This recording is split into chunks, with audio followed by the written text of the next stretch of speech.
Nous avons déjà vu les deux premières parties du livre de l'Apocalypse, le premier chapitre, les choses que Jean a vues, et le deuxième et le troisième chapitre du livre de l'Apocalypse, les choses qui sont, c'est-à-dire l'histoire terrestre de l'Église du Seigneur Jésus-Christ. Comptez du quatrième chapitre jusqu'à la fin du livre complètement, c'est la troisième et la dernière partie du livre, les choses qui doivent arriver après elles. Alors, encore une fois, à partir de ce quatrième chapitre, à partir du premier verset, tout ce qui est mentionné dans ce livre-là, rien n'est encore arrivé parce que ce sont des choses qui doivent arriver après les choses qui sont.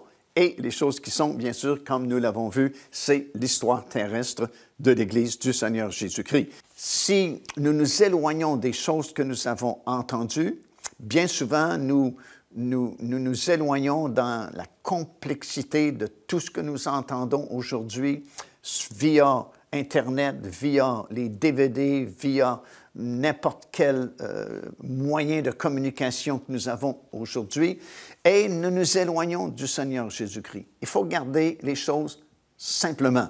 Il y a plusieurs années, il y avait une famille à qui on avait témoigné l'Évangile, et le papa, la maman et, je pense, 3 adolescents avaient accepté le Seigneur Jésus-Christ. Mais dans les semaines qui ont suivi, quelqu'un est venu les troubler, disant qu'ils ne pouvaient pas être sauvés aussi facilement. Et puis le frère qui avait témoigné à cette famille a communiqué avec moi, me demandant de venir confronter cette personne-là qui les avait troublés. Et puis j'ai accepté de venir, et puis finalement, pendant plusieurs heures, c'était très ardu parce que lui donnait son point de vue, moi je citais les versets de la parole de Dieu et c'était vraiment très difficile, très ardu. Et je voyais que les gens de cette famille ne comprenaient absolument rien de tous ces versets qu'on se lançait au visage l'un et l'autre. Et finalement, j'ai demandé à ce monsieur depuis combien de temps il était dans cette secte religieuse à laquelle il appartenait. Et il m'a dit un certain nombre d'années, comme une quarantaine d'années. Et je lui ai demandé si après 40 ans, il avait l'assurance, s'il mourait dans quelques instants, d'aller au ciel dans la présence du Seigneur. Et il m'a répondu que non. Et j'ai tout simplement dit à cette famille, vous voyez, après 40 ans, il ne sait même pas s'il meurt dans quelques instants, s'il va au ciel, tandis que vous, en acceptant le Seigneur Jésus-Christ, vous avez cette assurance d'être sauvé, d'être pardonné, et si vous deviez mourir dans les quelques minutes qui suivent, ben, vous avez l'assurance d'aller au ciel dans la présence même de Dieu. Cette famille a été affermie dans sa foi et dans le salut parce qu'on est revenu à la simplicité de la parole du Seigneur. Quatrièmement, nous pouvons demeurer en lui en ne se conformant pas au siècle présent, mais en étant transformés par la parole du Seigneur. Ça, nous le lisons dans l'Épître de Paul aux Romains, dans le 12e chapitre et au 2e verset. Voici ce que dit l'apôtre Paul. « Ne vous conformez pas au siècle présent, mais soyez transformés par le renouvellement de votre intelligence, afin que vous discerniez quelle est la volonté de Dieu, ce qui est bon, agréable et parfait. » Alors voilà un moyen par excellence de demeurer dans le Seigneur Jésus-Christ en ne se conformant pas au siècle présent. Et si Paul donnait cette exhortation il y a plus de 2000 ans maintenant, à combien plus forte raison c'est important à l'époque où nous vivons. Présentement, il y a vraiment une grande pression qui est exercée sur les chrétiens du monde entier, vraiment, les incitant à se conformer à la façon de penser moderne et à la façon qu'on donne l'éducation maintenant à nos enfants. Les valeurs ont vraiment changé et nous sommes vraiment rendus à cette époque où la Bible avait dit qu'on considérait le bien comme mal et le mal comme bien.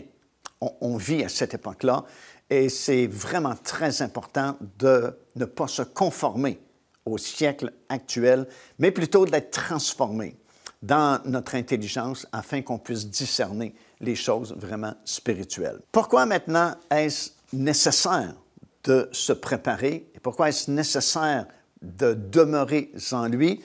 Bien, pour plusieurs bonnes raisons. Premièrement, parce que nous serons présentés comme la reine qui va régner avec le roi un jour.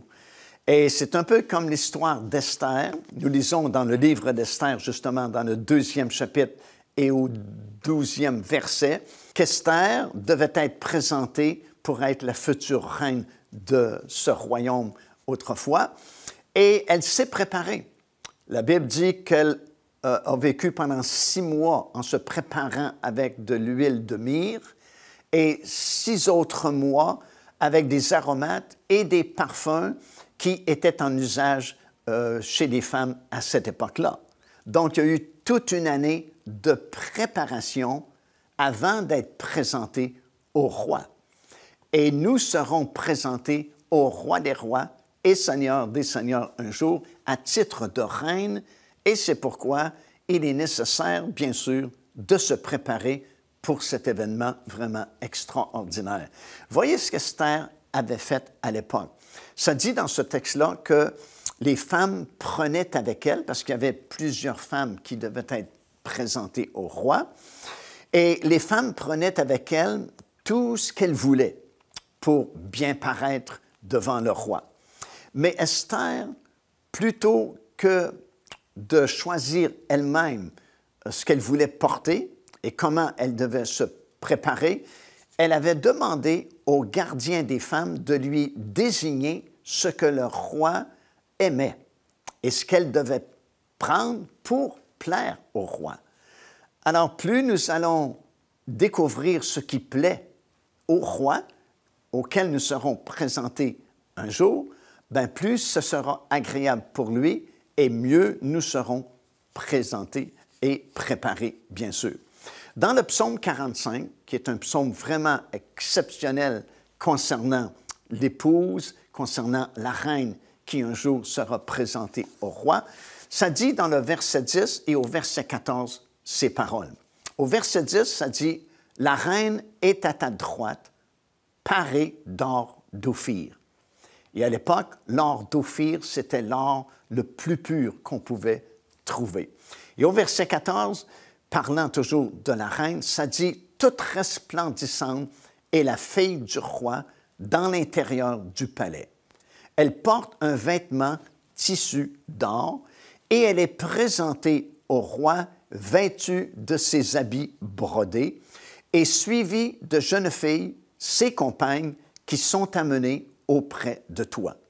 On les introduit au milieu des réjouissances et de l'allégresse et elles entrent dans le palais du roi. » Wow, c'est tout un passage des Écritures qui nous explique comment un jour nous serons présentés à titre de reine au roi des rois et au Seigneur des seigneurs. Et remarquez encore une fois ici, nous retrouvons ces deux groupes. La reine fait son entrée dans le palais royal accompagnée des jeunes filles, ses compagnes. Alors ici, nous avons encore une fois ces deux groupes, l'épouse et les invités, la reine et les jeunes filles, chrétiens spirituels, chrétiens charnels, le bon blé, l'ivraie, et ainsi de suite. Deux groupes complètement différents.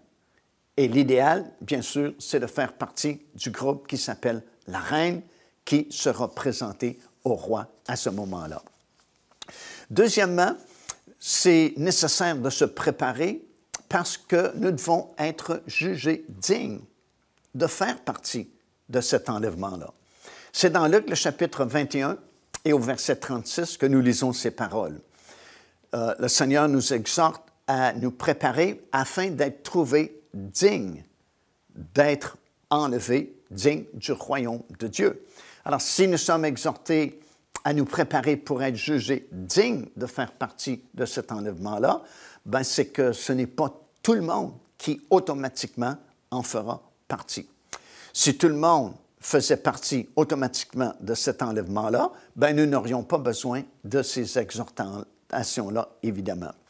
Luc chapitre 21 et le verset 34 dit ceci, que certaines personnes dans l'Église, certains chrétiens seront pris à l'improviste, parce que dans ce passage-là, il y a une exhortation qui est donnée à l'Église du Seigneur Jésus-Christ, qui va comme ceci.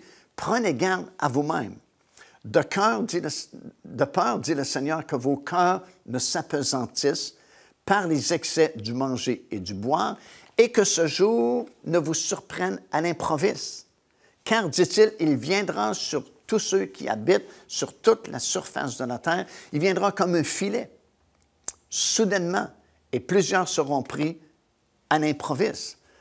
Pourquoi est-ce qu'ils sont pris à l'improviste? Bien, parce qu'ils ne se sont pas préparés. Et c'est curieux, cette exhortation du Seigneur, parce qu'il dit bien, prenez garde à vous-même, de peur que vos cœurs ne s'apesantissent par les excès du manger et du boire et des soucis de la vie, et que ce jour ne vous prenne à l'improviste. Normalement, si vous faites des excès dans le manger et du boire, c'est votre corps qui va prendre de l'embonpoint. Mais ici, on parle du cœur, que vos cœurs ne s'apesantissent. Parce qu'évidemment, plus nous sommes dans les choses matérielles, plus nous nous tiendrons dans les choses charnelles, plus notre cœur devient lourd et plus c'est difficile à discerner les choses de l'esprit. Et si on fait la comparaison avec notre corps physique qui s'appesantit par les excès du manger et du boire, bien, si nous sommes trop gros, nous sommes trop lourds, nous ne sommes pas rapides. Si vous êtes dans un appartement et on crie au feu et vous avez beaucoup plus de kilos que votre structure ne peut supporter, bien, vous ne courrez pas vite, vous ne pourrez pas vous sauver rapidement. Et c'est la même chose dans le domaine spirituel. Si nous sommes trop engagés dans les choses matérielles, les choses physiques, les choses de ce monde, bien, nous ne sommes pas vite dans les choses spirituelles. Nous serons un peu comme les disciples qui retournaient au village d'Emmaüs et Jésus s'est joint à eux, comme nous le savons, et ils étaient incapables de reconnaître Jésus. Et le Seigneur va prêcher à son sujet à partir des prophètes de l'Ancien Testament et va faire ce reproche aux disciples qui retournaient vers Emmaüs. Vous êtes lents à comprendre les Écritures. Et plus nous sommes dans les choses matérielles, plus nous nous tiendrons dans les choses physiques, bien, moins nous serons rapides dans les choses de l'esprit et plus ce sera difficile de discerner justement la voix du Seigneur dans ces derniers jours. Alors, soyons alertes et que ce jour ne nous prenne pas à l'improviste parce que nous nous serons préparés pour ce glorieux événement. Et dès l'instant où cette trompette va sonner, nous l'entendrons parce que notre oreille spirituelle sera alerte. Nous serons en communication déjà avec le Seigneur Jésus-Christ. Nous aurons une communication avec le Saint-Esprit et nous ne serons pas pris par surprise, mais nous serons prêts pour cet événement. Nous débutons maintenant la troisième partie du livre de l'Apocalypse, qui en fait est la plus longue partie puisqu'elle nous est racontée à compter du 4e chapitre, premier verset, et jusqu'à la fin du livre, le 22e chapitre. Comme nous l'avons mentionné précédemment, c'est Jésus lui-même qui a fait la division du livre de l'Apocalypse en 3 parties. Ça, c'est dans le premier chapitre et au verset 19. Lorsqu'il a dit à Jean, « Écris les choses que tu as vues, écris les choses qui sont et les choses qui doivent arriver après elles. » Les choses que tu as vues sont couvertes dans le premier chapitre, alors que Jean a vu le Seigneur Jésus-Christ dans son corps glorifié, à titre de souverain sacrificateur. Comme nous l'avons expliqué, il était au milieu des 7 chandeliers d'or qui représentaient les 7 églises. Et la deuxième partie du livre est couverte dans le 2e et le 3e chapitre du livre de l'Apocalypse, et ce sont les choses qui sont. Et nous sommes encore dans cette deuxième partie du livre, puisque les choses qui sont, c'est l'histoire terrestre de l'Église du Seigneur Jésus-Christ. Et encore une fois, au moment où on fait cet enregistrement, l'enlèvement n'a pas eu lieu encore. Donc, nous sommes dans la deuxième partie du livre seulement. Puis, à compter du 4e chapitre jusqu'à la fin du livre, c'est la 3e et dernière partie, les choses qui doivent arriver après elles.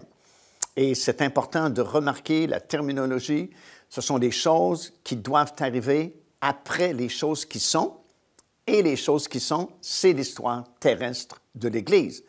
Cela signifie que tout ce qui est écrit à partir du 4e chapitre jusqu'au 22e chapitre, rien de tout ça n'est encore arrivé et rien de tout ça ne peut arriver tant et aussi longtemps que l'enlèvement n'a pas eu lieu. Mais dès l'instant où l'enlèvement se produira, bien, ce 4e chapitre du livre de l'Apocalypse commencera à s'accomplir et de façon chronologique jusqu'au 22e chapitre, alors que le Seigneur sera revenu sur la terre, son royaume aura été établi et les nouveaux cieux viendront, la nouvelle terre, la nouvelle Jérusalem et le règne éternel avec lui. Alors, nous débutons cette 3e partie du livre et c'est important de souligner cela parce que quelquefois, nous entendons certains enseignements de certains prédicateurs qui nous disent, à cause des événements qui se produisent dans notre monde aujourd'hui, ben voilà, voilà les conséquences du 3e cavalier du chapitre 6 de l'Apocalypse ou du 2e cavalier ou du 4e cavalier du livre de l'Apocalypse. Ben non, ce n'est vraiment pas possible parce que, encore une fois, tant et aussi longtemps que l'Église est ici-bas, que l'enlèvement n'a pas eu lieu, aucune de toutes ces nombreuses choses-là mentionnées à compter du 4e chapitre ne peuvent se produire. Alors, nous y allons déjà tout de suite dans le 4e chapitre, à compter du 1er verset. Voici ce qui est écrit. Après cela, c'est-à-dire après l'histoire terrestre de l'Église, je regardai et voici une porte était ouverte dans le ciel. La première voix que j'avais entendue comme le son d'une trompette et qui me parlait dit « Monte ici et je te ferai voir ce qui doit arriver dans la suite. » Et aussitôt, je fus ravi en esprit. Alors Jean, comme nous l'avons dit, il est sur l'île de Patmos. Il est là parce qu'il a rendu témoignage au nom du Seigneur Jésus-Christ. Il est là comme un prisonnier politique. Et probablement qu'il avait pensé finir ses jours parce qu'il était déjà avancé en âge. Mais Dieu avait choisi de lui révéler, de lui donner la plus grande révélation vraiment concernant les événements de la fin, concernant son propre retour et l'établissement de son royaume sur la terre. Alors, il est là sur l'île de Patmos et il a été, comme il vient de nous dire, ravi en esprit au ciel. Il a été comme transporté à partir de l'île de Patmos jusqu'au ciel, un peu dans le même sens que Paul avait déjà été ravi en esprit alors qu'il était à Lystre. Peut-être vous vous souvenez, avec ses compagnons, il prêchait la parole du Seigneur et il y a eu un grand réveil parce qu'il y a eu un miracle extraordinaire qui s'était produit et les gens pensaient que c'était des dieux qui s'étaient incarnés et ainsi de suite.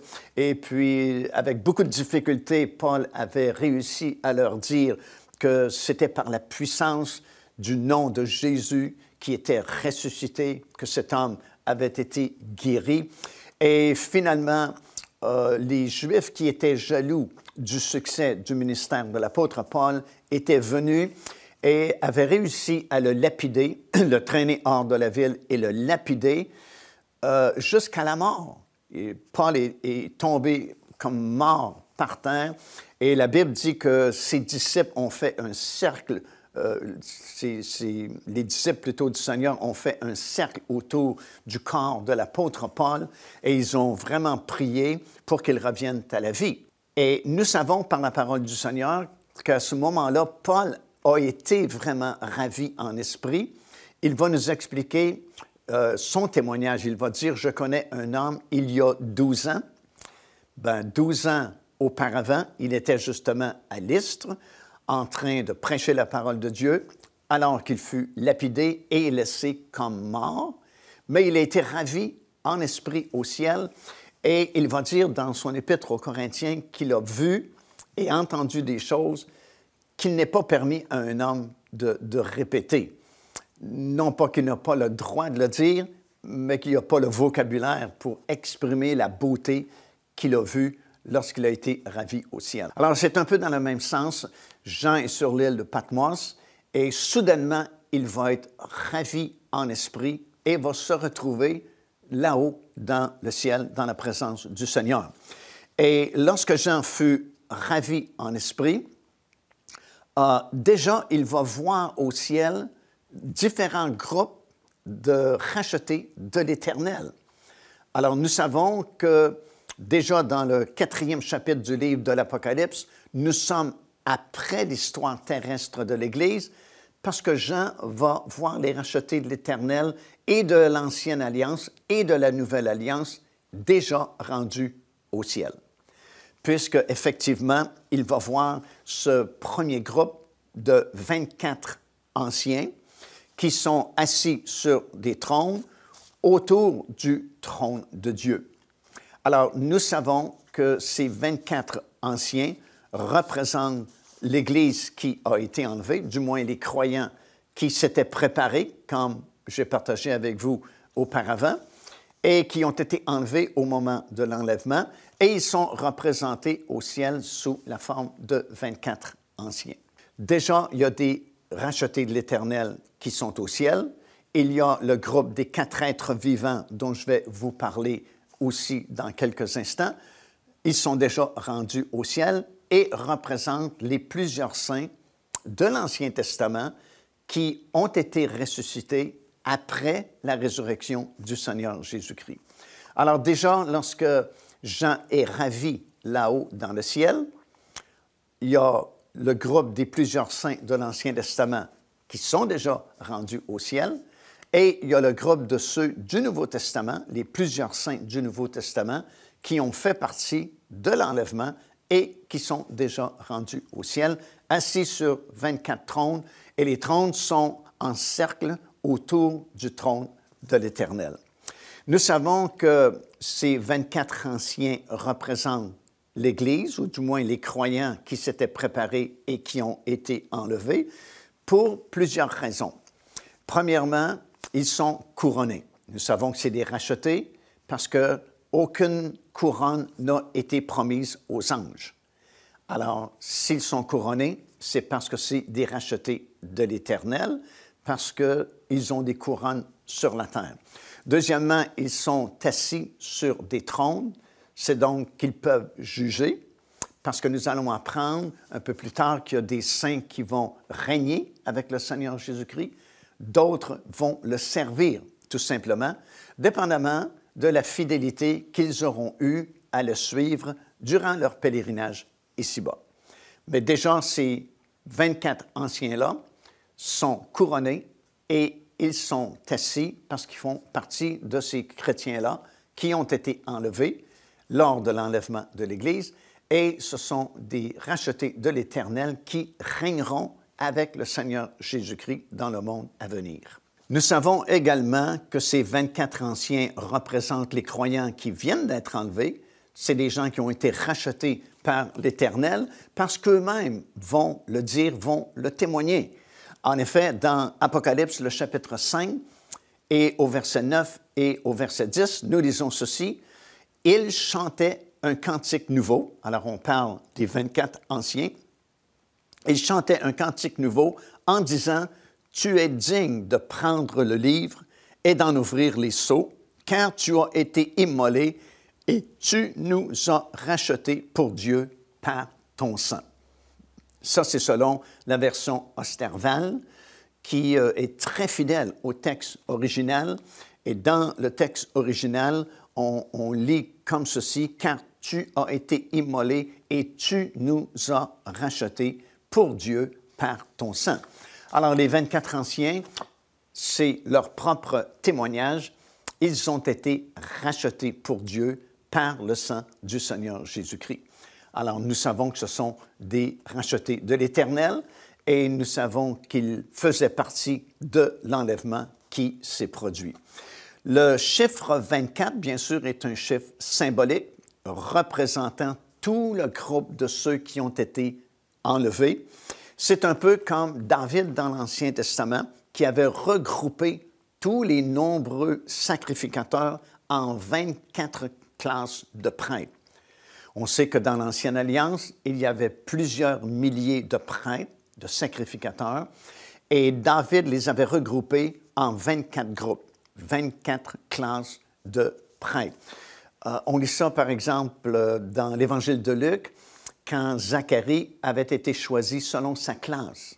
Donc, il y avait 24 classes qui représentaient tous les sacrificateurs. Ça, nous lisons ça dans 1er Chronique, les chapitres 23 et 24 nous expliquent ces choses en détail.